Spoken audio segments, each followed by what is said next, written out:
사도행전 12장의 말씀으로 같이 말씀을 묵상하겠습니다. 오늘 본문 말씀은 그때의 헤롯이 손을 들어 교회 중에서 몇 사람을 해하려 하여 요한의 형제 야고보를 칼로 죽이니라고 하는 순교가 일어나는 장면으로 말씀을 시작하고 있는 것을 볼 수가 있습니다. 여기서 그때라고 말씀했는데 그 시기는 예루살렘 교회에 성령이 역사하고 그리고 그래서 큰 부흥을 경험합니다. 그때 유대 종교 지도자들을 통하여서 박해가 일어나죠. 그 박해를 통하여서 예루살렘 교회가 사마리아와 또 계속해서 땅끝을 향하여서 퍼져 나가는 것을 보았습니다.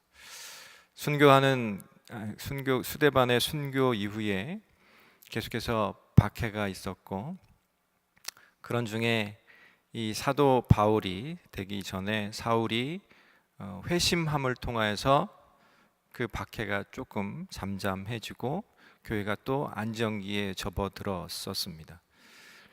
그런 때에 이 헤롯이라고 하는 왕이 손을 들어서 야고보를 칼로 죽였다. 야고보는 열두 사도 중에 한 명, 요한의 형제 야고보를 얘기합니다. 이제 유대 종교 지도자의 박해가 잠잠해지니까 정치 지도자가 교회를 박해하기 시작한 겁니다.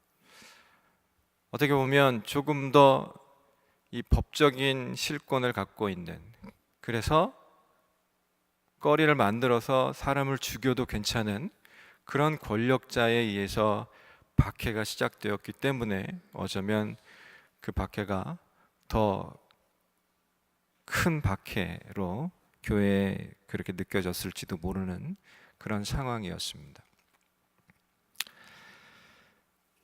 이런 상황 속에서 야고보가 순교를 당했고, 야고보가 순교한 것을 보면서 유대인들이 좋아하니까 3절 말씀에 보니까 유대인들이 이 일을 기뻐하는 것을 보고 베드로도 잡으려 할세 때는 무교절 기간이라 하면서 유대인들이 또 야고보 죽인 것을 보고 기뻐합니다.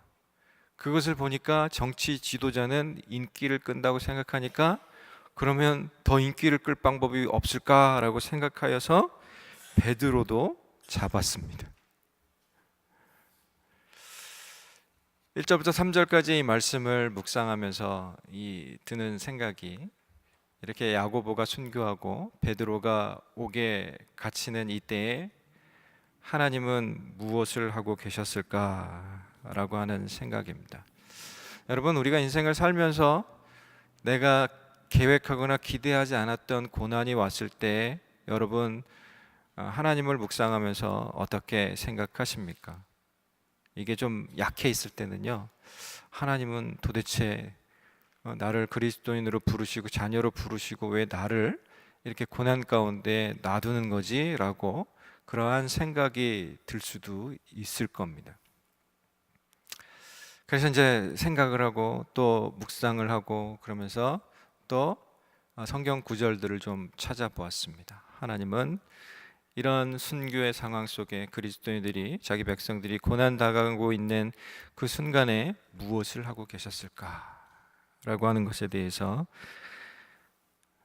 찾아보니까 이 시편 37편 12절부터 15절 말씀에 이렇게 말씀하고 있습니다. 악인이 의인치기를 꾀하고 그를 향하여 그의 일을 가는도다. 그러나 주께서 그를 비웃으시리니 그의 날이 다가옴을 보심이로다.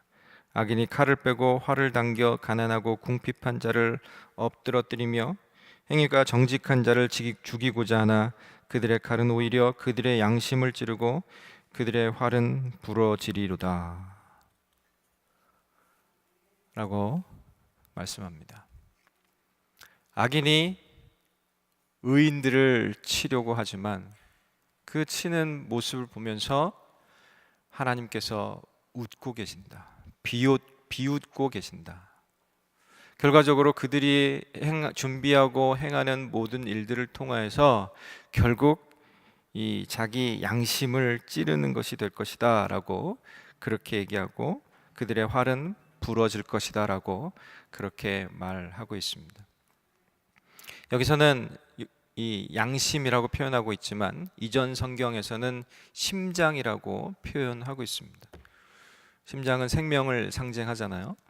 결국 자기 자신을 찌르고 죽이는 그러한 일이 될 것이다 라고 말하고 있습니다. 그렇죠. 하나님은 일의 시작과 끝을 다 알고 계십니다. 믿습니까? 그렇기 때문에 지금 우리가 혹은 이 당시에 사도들이, 그리스도인들이 당했던 그 고난은 그 순간 볼 때에는 고통스럽고 참아내기 힘든, 그리고 너무도 억울한 심정이 들 수 있는 그런 상황이었지만, 그럼에도 불구하고 하나님의 처음과 끝 전체 계획 속에서는 이 일들을 통해서 아주 놀라운 구원 역사를 이루어 가시고자 하는 것을 볼 수가 있습니다. 하나님은요, 그렇게 그 마음을, 악인의 마음을, 그리고 결국을 아시고 비웃으실 뿐만 아니라 실제적으로 준비하고 계시는 것이 있는데, 조금 전에 읽어드렸던 시편 37편 11절 말씀에 보면, 그러나 온유한 자들은 땅을 차지하며 풍성한 화평으로 즐거워하리로다 라고 그렇게 약속하셨고 그것을 준비하고 계십니다. 온유한 자 누구입니까? 믿는 자들이죠. 그리스도인들이죠. 이 마태복음 5장에서 얘기하고 있는 팔복에 나오는 그러한 복받은 자입니다. 그를 위하여서 땅을 준비하시겠다라고 그렇게 말씀하고 있습니다. 그리고 그 뒤에 가서 보면 37장 28절 말씀에 여호와께서 온전한 자의 날을 아시나니 그들의 기업은 영원하리로다. 아멘. 믿는 자들을 위하여서 영원한 기업을 준비하고 계신다라고 그렇게 말씀하고 있습니다. 영원한 기업은 천국입니다. 세상이 결코 침략하여서 무너뜨릴 수 없는 성, 영원한 나라, 그 영원한 기업을 하나님께서 준비하고 계십니다. 우리가 죽어서 천국에 가게 될 것이고, 죽기 전에 주님 재림하시면 살아서라도 천국에 가게 되겠지만, 그 전에 주님 아직 오시지 않은 이때라도 우리가 살고 있는 이 순간에 하나님께서 예비하신 영원한 기업을 맛보며 누리며 살 수 있는데, 왜 그런가 하면 창세기 15장 말씀에 보면 아브라함을 향하여서 자기의 기업은, 아브라함의 기업은 하나님이다 라고 말씀하고 계신 것과 같이, 오늘을 사는 우리를 향하여서 영원한 기업이신 하나님이 우리와 함께 계시기 때문에 우리가 지금 이 순간, 혹시 고난 가운데 있을지도 모르는 이 순간도 우리는 이 영원한 기업을, 하나님께서 예비하신 그것을 누리며 살게 되는 줄로 믿습니다. 그렇기 때문에 겉으로 드러나고 있는 야고보의 순교, 그리고 베드로가 옥에 갇힌 상황들, 그리고 그것만큼 힘들고 고통스러운, 차라리 지금 데려가셨으면 좋겠습니다, 죽었으면 좋겠습니다 라고 할 정도로 힘들고 고통스러운 그런 상황 속에 있다 할지라도, 여러분 그 상황을 보지 마시고요, 여러분과 함께 계셔서 영원한 기업을 준비하고 계시는 우리 하나님을 바라보는 그런 은혜와 축복이 있기를 간절히 소망합니다. 여러분, 하나님이 옳으십니다. 옳지 않으실 때도 있을까요? 옳지 않으실 때는 없습니다. 하나님은 항상 옳으십니다. 아멘. 항상 옳으신 하나님 앞에서 생각이라고 하는 것을 바르게 해야만 합니다. 여러분, 말씀을 읽다 보면 이 말씀은 도저히 받을 수도 없고 이해할 수도 없고 하는 그런 난해한 구절들을 발견할 때도 있습니다. 여러분, 우리 주변에는 장애우들이 있습니다. 장애우들이 믿으니까 천국에 갑니다. 그렇죠? 네, 우리가 가는 것처럼 그들도 갑니다. 그러면 장애우들이 천국 가서 가장 바라는 것이 무엇일까요? 귀를 못 들으면 가서 듣고, 눈이 안 보이면 가서 보고, 말을 못하면 말을 하고 하는 것을 바랄까요? 물론 그런 것들을 바랄 수도 있습니다. 그런데요, 그 장애우들 가운데 정말 예수 그리스도를 믿는 마음이 확실하여서 이 땅을 살아가면서 예수님과 교제하는 것에 대해서 가장 큰 기쁨으로 알고 사는 사람들은 그러한 천국에서의 변화를 기대하지 않을 수도 있습니다. 왜냐하면요, 그 지적 장애인과 비장애인들의 공동체를 만들어서 서로 돕는 그런 공동체를 만들었던 이 장바니에, 이 라르쉬라고 하는 공동체를 만들었던 장바니에는 신학 교육을 원격 온라인으로 이렇게 하는데 그 중에 장애우들도 있었습니다. 그래가지고 이게 수화로 통역해줘야만 알아들을 수 있는 그런 학생들도 있었습니다. 그 중에 이 안젤라라고 하는 자매가 있었는데요. 그 자매가 이런 얘기를 했답니다. 이게 안젤라가 하늘에서 예수님과 만나는 꿈을 꾸었답니다. 그리고 하는 말이, 예수님은 제가 상상하고 기대했던 바로 그 모습이었어요. 그분과의 만남은 경이로웠어요. 안젤라는 천국은 들리지 않는 귀를 고침받아야 하는 곳이 아니라 그것은 그녀의 생활을 제약하는 사회적, 관계적 소통의 장벽이 존재하지 않는 곳이었다. 그곳에서는 장애가 정상처럼 받아들여지고 또 소외와 불안과 분리와 기회 상실의 원인이 예수님과 대화를 나누는 소재가 되었다라고 그 장애우에 대해서 그렇게 얘기합니다. 그리고 또 한 자매를 소개하는데요, 이 다이앤이라고 하는 자매입니다. 그녀는 또 이렇게 얘기해요. 저는 태어날 때 심장에 구멍이 나 있었어요. 어릴 때 그것을 치료해야 했고 저는 매우 아팠어요. 그 때문인지 전 항상 특별한 존재라는 생각이 들었답니다. 하나님은 최고의 친구세요. 그분께 제게 특별한 존재라서 저를 특별하게 만드셨답니다. 하나님이 자신을 있는 그대로 사랑하신다는 진실에 비추어서 자신의 장애를 새로운 방식으로 이해했다라고 하는 겁니다. 여러분, 하나님께서 여러분을 사랑하십니다. 사랑하시는데 여러분의 있는 모습 그대로 사랑하십니다. 네. 왜 아멘 소리가 작아지셨죠? 여러분의 있는 모습 그대로를 사랑하세요. 우리의 있는 모습 그대로를 사랑하지 않으셨다라고 하면 어쩌면 우리를 하나님께서 선택하지 않으셨을지도 모릅니다. 더 자격 조건이 좋은 사람을 선택해서 하나님의 자녀로, 하나님의 일을 할 사람으로 그렇게 세우셨을지도 모릅니다.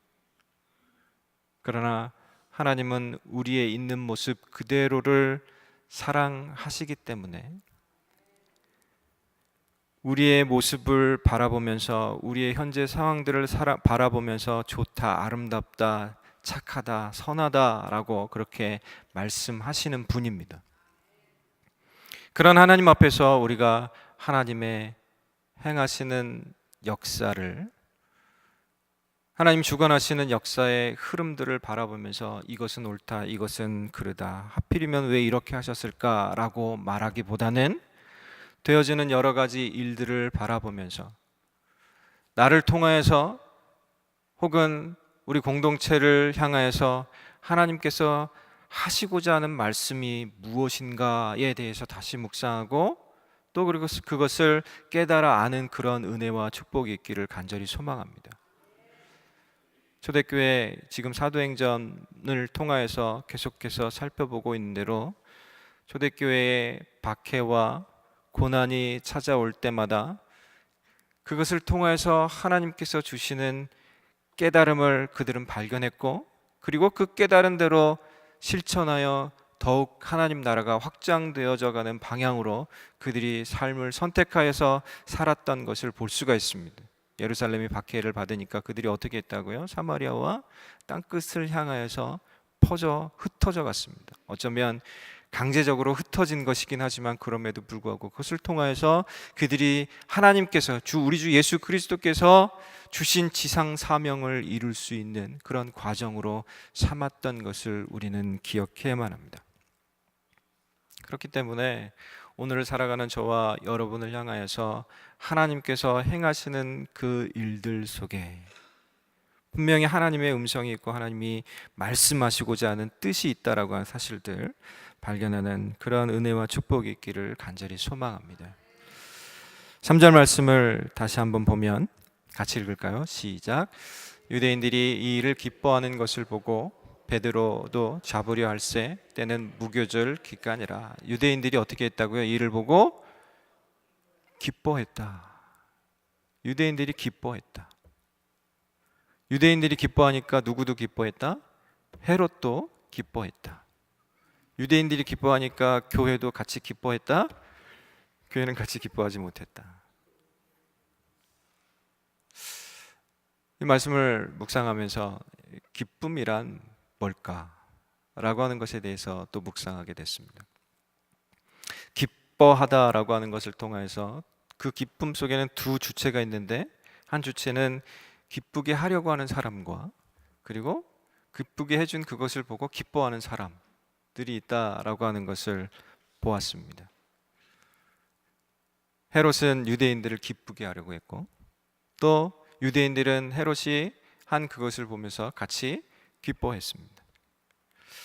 인생을 살아가면서 우리가 기뻐하고 또 누군가를 기쁘게 해야 할 그런 분명한 상황들이 우리들에게 주어졌습니다.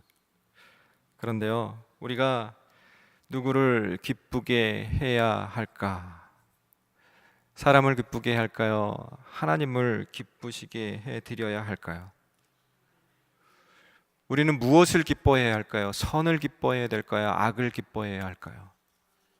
선을 기뻐하고 하나님을 기쁘시게 해드려야 할 줄로 믿습니다. 그들 가운데 복음이 없으니까, 그들 가운데 선에 대한 분명한 기준이 없으니까 누구를 기뻐해야 기쁘시게 해드려야 하는지도 모르고 그렇게 그냥 의미 없는 일들을 하고 있는 거예요. 선과 악에 대한 기준이 복음을 통해서 우리 주 예수 그리스도를 통해서 새롭게 정립되지 않으니까 그들 가운데 악을 행하면서도 악을 바라보면서도 그냥 기뻐하고 있는 그런 모습을 본다라고 하는 겁니다. 그렇다면 우리는 무엇을 어떻게 해야 할까요? 첫 번째는 악인의 끝을 기억해야만 합니다. 조금 전에 찾아서 읽어드렸던 시편 37편 1절 2절 말씀을 보면 악을 행하는 자들 때문에 불평하지 말며 불의를 행하는 자들을 시기하지 말지어다. 그들은 풀과 같이 속히 배임을 당할 것이며 푸른 채소같이 쇠잔할 것임이로다. 여러분, 텃밭에서 혹은 화분에다가 집 안에서 아파트라도 이 채소를 키워서 신선한 연한 채소를 키워서 먹으시잖아요, 그렇죠? 근데 그 채소를 시들지 않게 하려면 물도 주고 또 좋은 흙도 좀 이렇게 해서 주고 뭐 이게 정성을 들여야만 그것이 시들지 않고 푸르릅니다. 그런데 이 시편 37편에 보니까 악인의 모습은 그 푸르른 것을 잘라서 놔둔 거예요. 이 냉장고 안에 넣어두면 그래도 한 일주일은 갈 텐데 그냥 밖에 햇땡볕에 놔주면 그냥 시들어 메말라 버리는 그런 상황이 되잖아요. 그렇죠? 악인의 계획이 바로 그와 같다라고 하는 것, 악인의 끝이 바로 그와 같다라고 하는 것에 대해서 기억하시고, 현재 악인이 힘을 갖고 있고 권력을 갖고 있고 재력을 갖고 있고 하는 것을 인하여서 이 부러워하거나 혹은 실망하거나 또 억울해하거나 할 필요 없다라고 하는 사실을 기억했으면 좋겠습니다. 그것을 기억할 수 있는 방법이 무엇입니까? 저와 여러분 가운데는 선과 악에 대한 기준이 있기 때문에 그렇습니다. 선과 악의 기준 되시는 우리 주 예수 그리스도가 있기 때문인 줄로 믿습니다. 여러분 안에, 우리 안에 계시는 예수 그리스도가, 우리가 선과 악 어떤 것을 선택하려 할 때에 반드시 예수님이 선택하여서 그것을 조차 순종함을 통하여서 선을 선택하는 아름다운 역사 있기를 간절히 소망합니다. 두 번째는요, 우리의 존재 목적과 이유를 기억해야만 합니다. 사도 바울은 갈라디아서 1장 10절 말씀에서 갈라디아 교회를 향해서 이렇게 얘기합니다. 이제 내가 사람들에게 좋게 하랴 하나님께 좋게 하랴, 사람들에게 기쁨을 구하랴 내가 지금까지 사람들의 기쁨을 구하였다면 그리스도의 종이 아니니라. 그렇죠. 우리가 존재하는 이유와 목적은 사람을 기쁘게 하려고 하는 것이 아니라 하나님을 기쁘게 하려고 하는 것.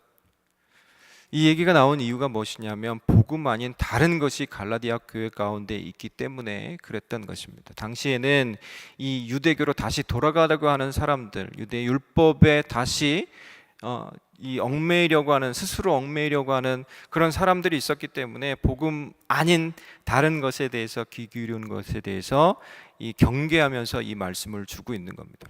어쩌면 복음 아닌 다른 것을 받으면 그 사람은 그 사람을 기뻐하게 할 수는 있을 겁니다. 그러나 하나님은 기뻐하시지 않는다는 사실입니다. 오늘 본문에 등장하고 있는 베드로와 사도들, 그리고 초대교회들도 같은 마음을 가졌습니다. 베드로가 옥에 12장에서 옥에 갇혔다라고 하는 것 사실에 대해서 기록하고 있지만 첫 번째가 아니죠. 이전에 벌써 옥에 갇혔던 적이 한 번 있습니다. 그때가 이 사도행전 4장 말씀에 보면 한 번 더 그런 일이 있었습니다. 그때는 유대 종교 지도자들이 박해하던 시대였기 때문에 죽일 고난이 없었습니다. 데리고 나와서 하는 얘기가 이 도에 대해서 더 이상 전하지 못하게 하고 돌려보내자. 그래서 이제 그런 취지로 얘기를 하니까 베드로가 이렇게 얘기했죠. 사도행전 4장 19절 말씀에서 베드로와 요한이 대답하여 이르되 하나님 앞에서 너희의 말을 듣는 것이 하나님의 말씀을 듣는 것보다 옳은가 판단하라 라고 자신 있게 베드로가 얘기했었습니다.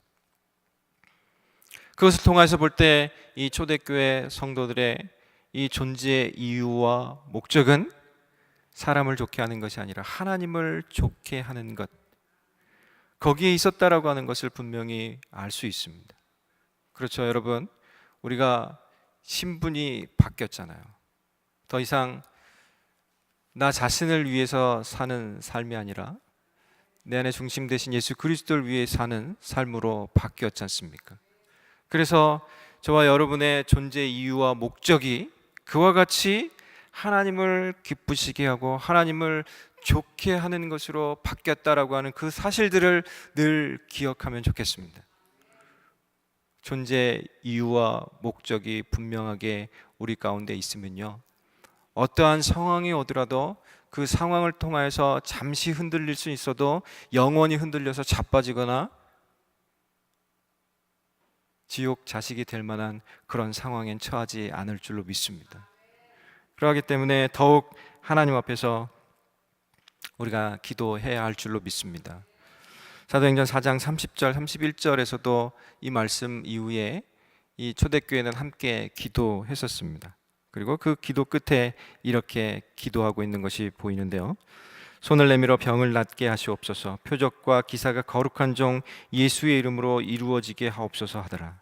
빌기를 다음에 모인 곳이 진동하더니 무리가 다 성령이 충만하여 담대히 하나님의 말씀을 전하니라. 아멘. 그들이 빌기를 다함에 그 진동하고 모인 곳이 진동하고 성령이 충만해졌습니다. 그리고 그들이 벌벌 이전에는 떨었었지만 이후에는 담대히 하나님의 말씀을 증거했다라고 하는 것을 봅니다. 하나님 앞에 기도하십시오. 그러하면 기도하는 그 순간을 통해서 하나님께서 우리의 존재 이유와 목적을 다시 우리 속에서 새롭게 해 주실 것입니다. 그 존재의 이유와 목적을 따라서 하나님의 말씀을 담대히 전하는 입을 열어서 그리고 삶으로 전하는 그러한 모습이 저와 여러분 가운데 나타날 줄로 믿습니다. 베드로를 헤롯이 잡았습니다. 그런데 그때 그 시기가 어느 시기였냐면 무교절이었습니다. 유대인 종교력으로 1월달 니산월 14일에 무교절이 시작됩니다. 이것은 출애굽을 기념하여서 유대인들이 하나님 앞에 제사하는 절기였습니다. 무교절 첫날부터 7일 동안 지키는 것이 무교절이었고, 그 마지막 날이 우리가 잘 알고 있는 유월절입니다. 그때 이 예수님도 그때쯤에 잡히셨었죠. 그래서 예수님의 재판도 신속하게 진행되었었던 것을 우리는 압니다. 그래서 함부로 그 시기에는 사람을 죽이지 않습니다. 참 희한하죠. 아이러니하죠. 악을 행하고자 하는데 또 하나님의 법은 지키려고 해요. 거꾸로 얘기하면 하나님의 법을 지키는 것 같은데 악을 행하는 데는 또 기뻐해요. 여러분 어떻습니까? 헤롯이나 유대인들이나 자기가 기뻐하는 일들을 행하고자 하면, 자기가 기쁘면 그것이 악이 아니라 선이다라고 그렇게 생각했던 것 같습니다. 그러면서도 종교적으로 누구나 옳다라고 생각하는 그 형식적인 것은 또 행해야 해요. 여러분은 어떠십니까? 여러분 자신이 기쁘면 다른 누가 악이라고 얘기해도, 나쁜 것이라고 얘기해도 그것은 선이야 라고 그렇게 혹시 얘기하고 계시진 않습니까? 뭐 대놓고 얘기는 안 해도 자기도 모르게 습관처럼 그렇게 되어 있는 것은 아닙니까? 그런 자기의 모습을 감추기 위해서 하나님 앞에 예배하는 자로 선 것처럼 그렇게 살고 계시지는 않습니까? 우리는 이 말씀을 통해서 헤롯이나 유대인들을 욕할 것이 아니라 우리 자신을 돌아볼 수 있는 그런 은혜가 있었으면 좋겠습니다. 이 잔 비비어 목사님이 영적 무기력에서 인기를 끌기 위해서 목사들도 어디까지 타락할 수 있는지에 대해서 보여줍니다.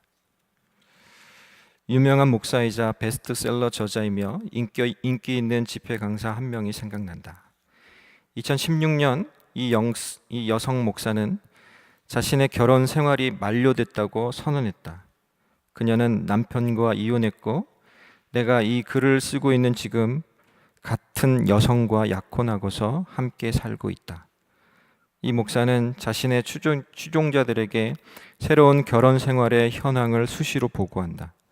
한 번은 동성 배우자에게 열렬한 키스를 받는 사진을 SNS에 올리면서 그 결혼에 꼴이 나게 된 과정을 설명하고 그 결혼 생활이 하나부터 열까지 거룩하다고 자랑했다.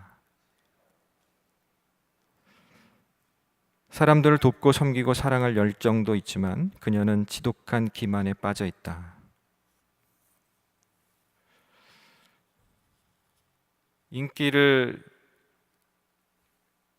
끌고자 하는, 인기에 영합해서 사람들을 기쁘게 하고자 하는 그 생각을 가지고 살면 살수록요, 목회자나 또 성도들이나 누구든지 이런 유혹에 빠질 수 있습니다.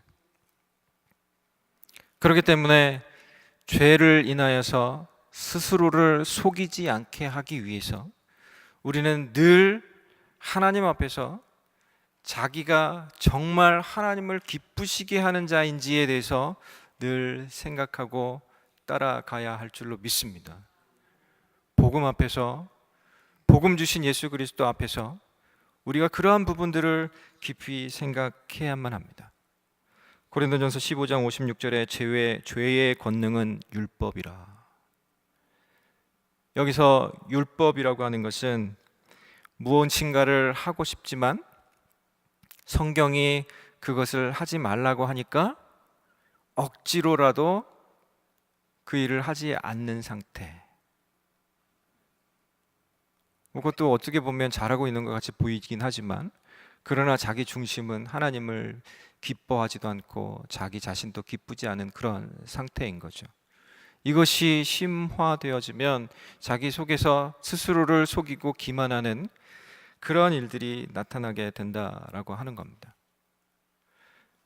그렇기 때문에 우리는 하나님 앞에서 은혜를 구해야만 합니다. 율법을 만족시키기 위해서, 보여지는 율법을 만족시키기 위해서 사는 중에는 늘 자기 욕심을 채우고자 하는, 자기를 기쁘게 하고 자기를 만족시키고자 하는 그런 욕심들이, 그런 자기를 속이는 일들이 끊임없이 일어날 수 있기 때문에 그렇습니다. 그렇기 때문에 날마다 우리는 하나님 앞에 은혜를 구해야만 합니다. 히브리서 12장 28절 말씀에 은혜를 받자 이로 말미암아 경건함과 두려움으로 하나님을 기쁘시게 섬길지니. 그렇기 때문에 우리는 은혜를 받아야만 합니다. 은혜가 우리 가운데 있으면 우리가 하나님을 기쁘시게 섬길 만한 자가 될 수 있다라고 하는 사실입니다. 존 비비언 목사님 자기 딸을 예로 들었는데요. 저는 저의 아들을 가지고 한번 얘기를 해보겠습니다. 저희 아들이 한 번은 가족끼리 이 외식을 하려고 계획하고 있는데, 우리 오늘 저녁은, 그때 이제 아들이 저한테 얘기를 하는 거예요. 아빠, 오늘은 제가 친구들하고 같이 나가서 영화도 보고 또 맛있는 것도 먹고 그래야 되겠어요 라고 먼저 이렇게 얘기를 하는 거예요. 근데 이제 가족 계획을 세워놨잖아요. 그러니까 가족들이 나가서 외식을 할 거니까 오늘은 친구들하고 놀지 말고 가족끼리 했으면 좋겠어 라고 얘기하니까 네 라고 이렇게 얘기를 했어요. 근데 이제 나중에 이제 친구들이 데리러 온 거예요. 그러면서 바깥을 향해서 문 열고 큰 소리로 외치는 거죠. 야! 오늘은 못 가! 오늘은 가족들하고 외식해야 된대! 그래서 못 가! 라고 그렇게 얘기를 하는 거예요.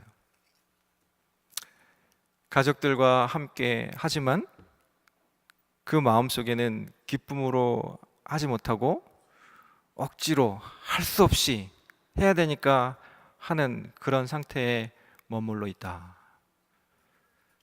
죄의 시작, 탐욕의 시작, 자기를 기만하는 시작은 억지로 하는 것으로부터 시작될 수 있습니다.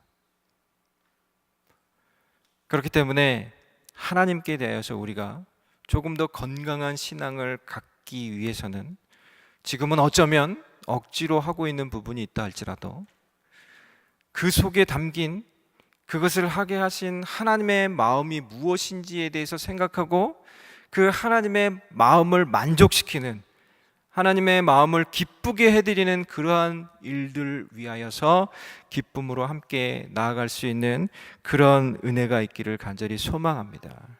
그런 은혜를 사모해야만 합니다. 박해가 있었습니다. 그리고 그 박해 앞에 이 베드로는 옥에 갇혔고, 그리고 기적적으로 하나님께서 사자를 보내셔서, 이 천사를 보내셔서 옥에서 나오게 됩니다. 그 옥에 나오는 과정을 가만히 살펴보니까요, 그 뒤에서 이 성도들이 함께 기도하고 있었다라고 하는 겁니다. 중보 기도하고 있었습니다. 왜 중보 기도를 할 수 있었을까요? 하나님이 주신 은혜를 기억했기 때문에 그렇습니다. 베드로가 처음 감옥에 갇힌 것이 아니라 전에 갇혔었다. 그리고 그들이 기쁨으로 하나님을 향해서 찬송하며 기도했었다. 하나님이 잘 해주셨던 것들에 대한 기억, 그것을 기억하면서 기쁨으로 하나님 앞에 간구했던 거죠. 그리고 하나님께서 예측하지 못한 방법으로 이 베드로를 옥에서 나오게 하십니다. 당시에 4명의 파수꾼을 4개의 조로 해서 아마 24시간, 6시간씩 아마 이렇게 했었을 수도 있을 것 같아요. 하여튼 간에 4개조로 했는데요, 2명은 이 베드로를 쇠고랑으로 묶어가지고 같이 앉아있고, 한 명은 첫 번째 문을, 또 한 명은 두 번째 문을 그렇게 지키고 있는 상황이었습니다. 천사가 와가지고 베드로를 깨워서 나오니까 이 쇠고랑이 저절로 다 풀어지고 일어나서 첫 번째 파수꾼도 지나고 두 번째 파수꾼도 지나서 또 세 번째 가 보니까 이 커다란 쇠문이 있는 거예요. 사람 힘으로, 혼자 힘으로 열 수 없는 그 큰 문이 저절로 드르륵 열리고, 그리고 나서 이게 자기 형제들이 있는 집으로, 이 마가의 어머니 집으로 가게 되는 경험이죠. 여러분, 이런 놀라운 기적적인 역사가 혹시 인생을 살아가는 중에 저와 여러분에게 있을 수도 있고, 이런 정확 똑같은 시기에 기도 응답이 없을 수도 있습니다. 그러나 중요한 것은 하나님께서는 반드시 우리의 기도에 응답하시는 분인 줄로 믿습니다. 그렇기 때문에 우리가 여기서 한 가지 더 기억할 것은, 자기도 기도할 뿐만 아니라 중보 기도해 줄 사람이 함께 있는 것을 기억하는 것이 중요합니다. 중보 기도하는 사람들이 어디에 있었습니까? 12절 말씀에 보니까 마가라 하는 요한의 어머니 마리아의 집에 가니 여러 사람이 거기에 모여서 기도하고 있더라. 집에서 기도하고 있더라. 이 당시에 집은 하나님의 집이었고 하나님의 교회였습니다. 교회 공동체가 위에서 같이 기도했습니다. 근데 사실 여러분, 교회 공동체 대그룹으로 모여서는 일일이 디테일하게 기도 제목을 나눌 수가 없죠. 그렇기 때문에 가급적이면 우리 교회가 지향하고 있는 것과 같이 소그룹 모임, 이 목장 모임 가운데 들어가서 자기 기도 제목을 디테일하게 나누고 같이 기도하고 기도 응답이 어떻게 되어지는지 보면서 함께 하나님 살아계심을 느끼고 하나님께 영광을 돌리고, 그리고 사는 삶의 기쁨과 즐거움, 하나님의 은혜를 기억하고 하나님을 기쁘게 해드리는 그런 삶이 같이 있었으면 좋겠습니다. 시련 속에서 무언가 성취할 수 있는 기회가 있다는 것을 하나님은 늘 말씀하십니다. 시간이 많이 갔는데요. 사실 저도 이 전 교회가 뉴홉 채플이라고 하는 교회에서 있다가 교회가 이제 같이 합쳐지면서 제가 이렇게 새생명 비전교회에서 여러분과 함께 행복하게 이렇게 신앙생활 하고 있잖아요. 근데 뉴홉 채플 가기 전에 이 강 목사님 표현으로는 아마 쫓겨났을 거다라고 이렇게 얘기하는데 저도 잘 모르겠어요. 하여튼 그런데 그 사이에 뉴홉 채플 가기 전에 한 6개월 정도를 정말 좀 힘들더라고요. 그래서 막 조금 헤매고 있고 뭔가 새롭게 해보려고 하는 그런 생각들도 있고 막 그랬었습니다. 그런데 뉴홉 채플을 만났고요. 또 뉴홉 채플에서 또 열심히 사역하고 있는데 막판에 이 교회의 터를 빼앗길 그런 상황이 닥쳐가지고 그것을 성도들과 함께 기도하면서 또 이렇게 머물러 있다가 이 새생명 비전교회가 이렇게 합쳐졌는데요. 그래서 제가 이렇게 복을 받았잖아요. 그래서 주변의 친구들이나 선배님들이 저한테 하는 얘기가, 야, 너는 하나님이 너를 얼마나 사랑하시길래 너를 이렇게 몰아가시냐 라고 표현을 하더라고요. 여러분, 그렇습니다. 우리가 하나님께서 예비해 놓으신 복으로 알지 못하고 자기 생각으로 판단하여서 머뭇거리고 있거나 이 엎어지고 자빠져 있으면 어쩌면 하나님께서 여러분을 사랑하시기 때문에 억지로 몰아서 가게 하실 겁니다. 오늘 본문에 이 초대교회 성도들을 향하여서 하나님께서 행하신 일들이 바로 그와 같은 일입니다. 우리가 예기치 못하는, 우리가 기대하지 못하는 그 방법으로 하나님께서 그들을 몰아가셨고 오늘 우리를 몰아가실 겁니다. 오늘 여러분 순교하라 그러면 큰일 날 것 같고 순교가 아니더라도 죽는 것보다 더 고통스러운 그런 고난이 혹시 여러분 가운데 있다 하더라도 늘 기억할 것은 하나님께서는 은혜로서 우리의 길을 예비해 놓으셨다는 사실, 그것을 기억하시고요.